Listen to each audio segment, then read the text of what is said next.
Hello, Mr. Duda. My name is Austin. I am doing the second presentation regarding the trolley problem. So the trolley problem, if you had a decision to make with either choice ultimately being a choice that costs lives, how would you know what to choose between? If you had to either let a trolley hit and kill either a single person or three people, is it better to choose the three people or is it better to choose the one person? To add some difficulty, you can also consider the fact that the one person is someone you know personally and grew up with, or the three random people you've never even seen before. I'll discuss some theories behind the morality of the dilemma being described above. So the trolley problem is a moral dilemma regarding multiple people being on a set of tracks. On track 1 you have 3 people, and on track 2 you have 1 person. Do you choose to save the 3 people or do you choose to save the 1? Regardless of what you choose to do, you're killing someone, if not multiple. With the trolley problem, it introduces 2 moral perspectives to the problem. Utilitarianism, which is defined as the most ethical action, and is the one that maximizes overall happiness and minimizes suffering from the greatest number of people. And deontology is the other moral theory that can be applied to this. Deontology is the idea that certain actions like killing are inherently wrong.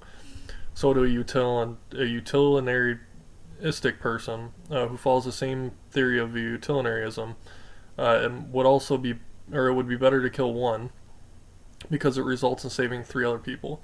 And even though you're still killing the 1 person, which is inherently wrong, you're still saving 3 other people. So in this option, the greater amount of people are benefiting from a situation that would be described as lose-lose. On the counterpoint to utilitarianism, a good question is posed on slide 13 of chapter 5 on the topic of utilitarianism. Can we really calculate everything we do? How accurately can we do that? The simple answer to the first question is that it is impossible to calculate literally everything we do on a day-to-day basis. Sometimes your mind just makes a decision in a fast way, which could lead to a bad decision. Even if you do make a calculated decision, that does not mean you're capable of knowing every possible outcome to the choice you make. We cannot accurately predict everything and every outcome to it. This is something that can be further explained through the following quote. It is impossible to fully predict the long-term results of an action. For example, you might save someone from dying only for them to later harm innocent people. The quote just mentioned talks about how much to the point, like I argue, that it's not possible to completely predict the outcome of any situation regardless of what you're trying to decide. To a person that follows the idea of deontology, it does not matter what choice you decide to pick or make.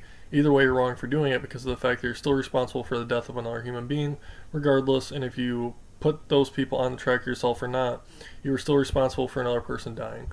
A deontologist would further argue that killing people is never acceptable. It would be immoral to pull the lever to kill someone. In the above case, pulling the lever would be considered actively killing the person, even if that meant allowing the trolley to continue its course to kill 100 people. With the aforementioned quote, it further goes into the mindset of someone who follows the thought of deontology and the fact that there's no satisfying answer. We can also apply virtue ethics to the situation as well as a more general way. According to Aristotle in slide 7 on chapter 3, the best human being and the best life worth having, Aristotle thought, was the one where you can try to be the optimal human being. Now, even though this is talking about being a good human being overall, in terms of how to live your life, we can apply it to the same situation outlined. According to virtue ethics, you should still kill the 1 to save 3, because even later in life, as you're living your life the way you should, you would still feel more guilty about killing the 3 rather than saving the 3 and killing 1. Another way of making the trolley problem more personal, therefore a more difficult dilemma to answer for anyone. Let's say instead that there are 3 random people you've never met before on one track, and you had 1 person you've known your entire life on the other track. So now you have a harder dilemma in front of you. Either you sacrifice the 3 people you know nothing about, or you kill someone you've known for a long time. This adds a more personal perspective to an already difficult situation. Most people would choose the 3 compared to the 1 they know personally. So to recap, the theories that were spoken about were utilitarianism, deontology, and virtue ethics. With each, they propose a different understanding of the same problem. The reason why this dilemma is such a popular one among those who speak about ethics and morality is because it's something that can always be modified to fit other people as well as to fit other theories. A utilitarian would in every way argue that saving the 3 and killing the 1 would always be the most beneficial response. A person who believes deontology believes that even pulling a lever to begin with is the wrong response no matter what happens down the line due to the fact they are deliberately killing another person.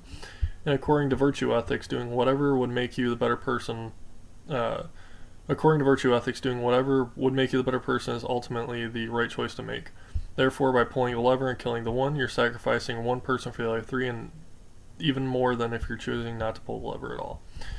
So I chose to cite a couple of the slides.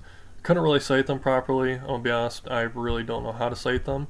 I also cited a couple of different websites that I was using to kind of get the perspective of both of the theories that I used. And my personal kind of thought and understanding behind the problem, I would still probably choose to save the three and kill the one regardless of who the one may be. That's just my own personal perspective on it, just because of the fact that you're still saving the three people and you're still you're choosing to stop three people and three people's families from hurting, and the one person, or in place of the one person.